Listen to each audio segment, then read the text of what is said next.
Advancing in several directions of the front, Ukrainian fighters have liberated another military position from Russian invaders. The fighters were met with resistance from small trenches in the position located in a forest area. Assuming that there were Russian soldiers in the area,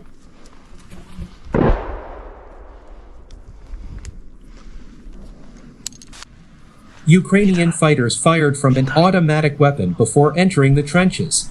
They found out that the retreating Russians had abandoned the corpses of their fellow soldiers in the trenches before fleeing from the area.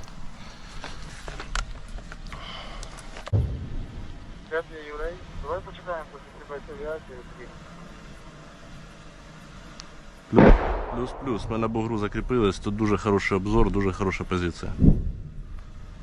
Сидимо на цих точках і чекаємо друзів. Плюс. Яй, бля. Ано. Будь спокоен і жди русских. На.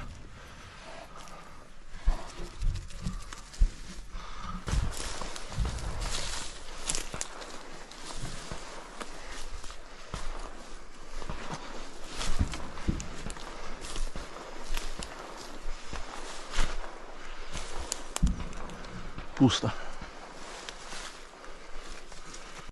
Проконтролив? Ні, ще. Що ти приладаєш бабуару? Та я хуй його знаю. Ти бачиш от дно в цій, блядь, біля ящика?